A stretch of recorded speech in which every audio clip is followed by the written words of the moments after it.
Bonjour, je m'appelle Patricia et je suis infirmière. Le but de cette vidéo, c'est de vous parler d'une mission dans le cadre des soins de santé que j'ai fait en Mauritanie il y a de ça maintenant 2 ans, donc en mars 2018, dans une ville qui s'appelle Chinguetti. Mission humanitaire dans le domaine de la santé. Je suis partie seule, sans une association pour m'aider.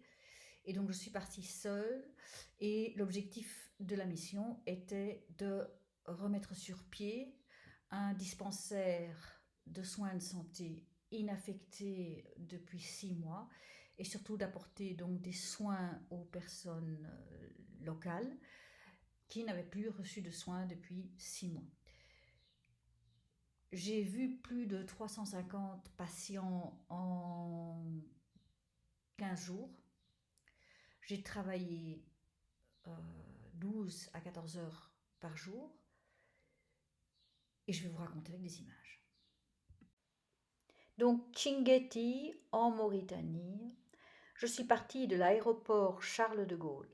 Vous voyez ici la grande valise est pleine de médicaments. La petite valise, elle, ce sont mes affaires personnelles. Le désert vu de l'avion, un désert à perte de vue, dont le sable se déplace en fonction des vents. La ville d'Attar est la deuxième ville de Mauritanie. À partir de là, il y avait 150 km pour rejoindre la ville de Chinguetti, ce qui équivaut à 8 heures de route dans un 4x4. Arrivé à Chinguetti, voilà où je loge. Je ne vais pas approfondir le sujet puisque je veux surtout vous parler du dispensaire. Voilà le dispensaire à mon arrivée. Tout est sens dessus-dessous. Les médicaments sont périmés. Les pansements sont périmés. Tout est recouvert de sable. Et voilà à quoi ça ressemblait après un peu de rangement.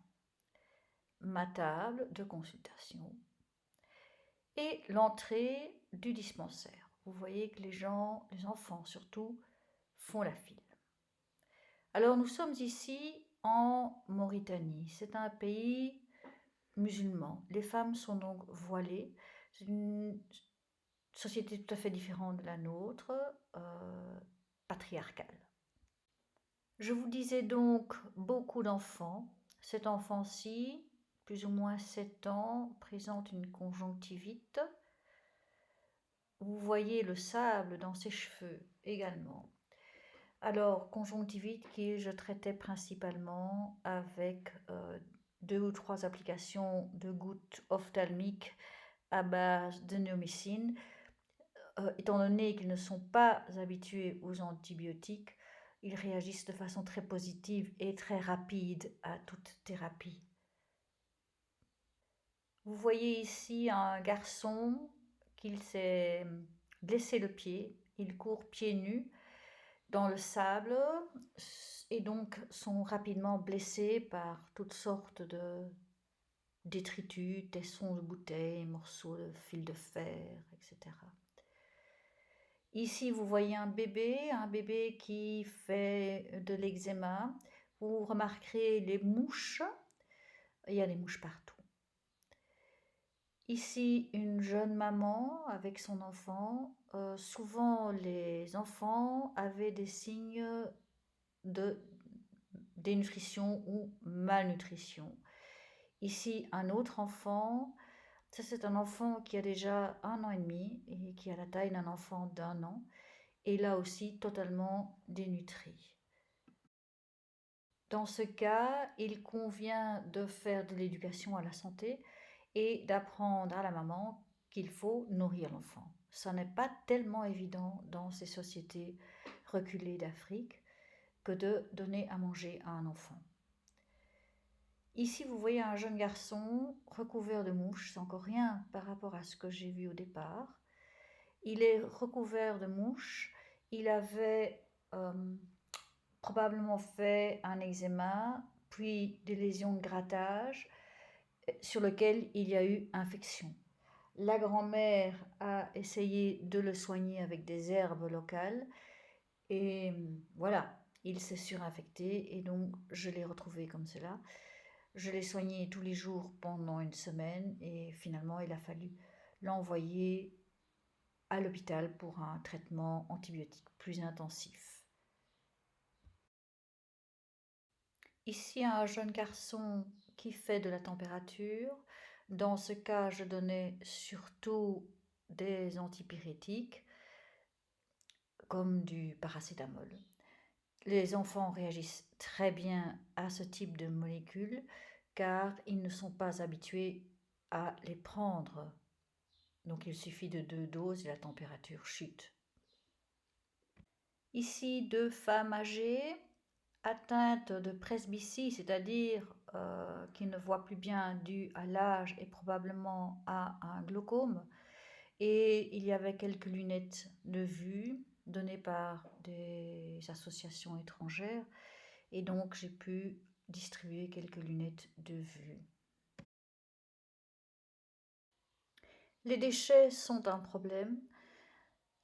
Voilà leur poubelle.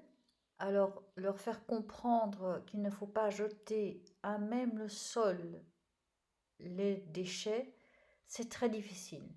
En plus, le sable du désert recouvre les déchets pour ensuite les découvrir en fonction des vents.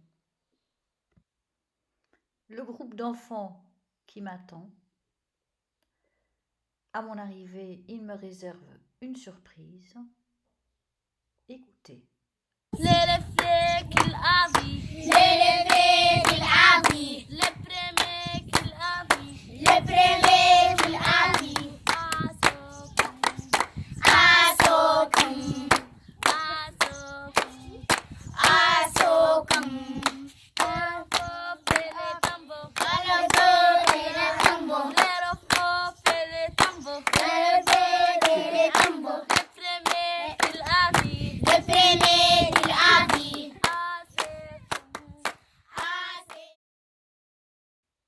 Et maintenant, il est temps de rentrer. Ceci, c'est l'aéroport, le jour de mon départ. Une mission réussie, beaucoup de satisfaction personnelle, beaucoup de patience soignée, l'impression d'avoir pu changer un peu le monde.